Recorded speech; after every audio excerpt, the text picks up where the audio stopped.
When we think about the fall of great civilizations, we picture invasions, assassinations, emperors gone mad. But what if part of the answer lies deeper, in a shift inside people's minds? Today we're asking a controversial question. Is Stoicism decadent? Could this philosophy, celebrated for its calm and virtue, also be a sign of a society giving up on itself? Let's go back to ancient Greece. It's the 4th century BCE. Athens, once the pride of democracy, is staggering after decades of war and turmoil. Alexander III of Macedon is watching the disaster, wondering if the twin philosophies have handed him an opportunity. And out of this chaos come the Cynics. Think Diogenes, the guy who supposedly lived in a barrel and wandered around Athens with a lantern, looking for an honest man. Then, around 300 BCE, a man named Zeno of Citium created Stoicism. Not unlike the Cynic ideas, but smooths the rough edges. Both, however, focused on individualism. Maybe both were part of a greater zeitgeist in Athens? Stoicism teaches that true happiness stems from inner virtue and that external factors such as wealth, power, and even reputation are of little consequence. But what if they matter in a well-functioning society? Did Stoicism lead to the fall of Athens? To answer that, fast forward to Rome. In the late Roman Republic, Stoicism became fashionable among the elite. But Rome wasn't just any society, it was built on the mos maiorum, the way of the ancestors. The difference being that virtue is a civic duty, not a personal one. Cicero, a statesman, philosopher, and fierce defender of the Republic, was deeply influenced by Stoic ideas. But he never gave up on lip service to civic duty, but stood by while the plebeians suffered from social decay. But by the late Republic, things were falling apart. Corruption, civil wars, political assassinations. Rome was tearing itself to pieces. Yet even he turned to Stoicism for comfort when the Republic collapsed around him.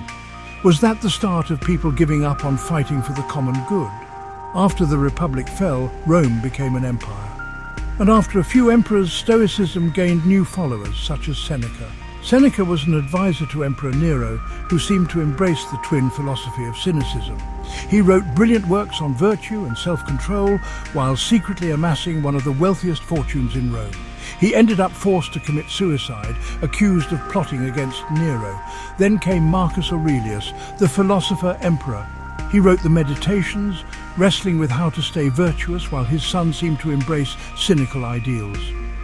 The era of the 5 good emperors and Pax Romana was about to come to an end. He embodied Stoic virtue, but he was unable to save Rome's unity. His son Commodus took over. Instead of philosophy, Commodus cared about gladiator games and decadent pursuits. Under his rule, the seeds of Rome's decay spread even further.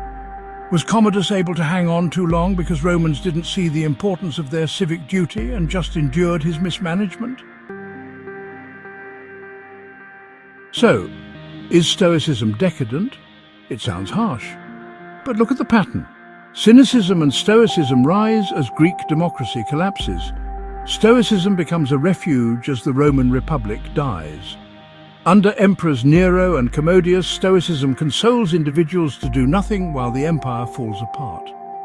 The considerable tension in Roman values is the difference between the mos maiorum, which demanded collective duty, and a social contract.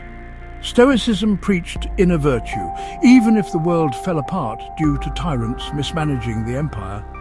A Stoic could stay virtuous under a tyrant, but who would stand up to the tyrant without civic duty or a social contract? Civic life can't survive if everyone retreats into private virtue. Civilizations thrive on a shared commitment to something bigger than the self. When that dissolves, societies weaken from the inside out. Stoicism is noble. Its lessons on self-mastery and moral courage still inspire us today. But the story of Greece and Rome warns us a society can die when citizens stop believing in civic duty and retreat into their own souls.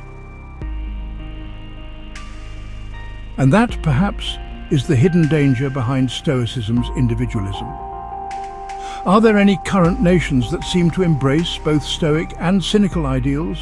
If that made you feel uncomfortable, good. That was the point. Do you think Stoicism helps societies or weakens them by turning people inward? Drop your thoughts in the comments. And if you enjoyed this dive into history and philosophy, Hit that like button and subscribe for more.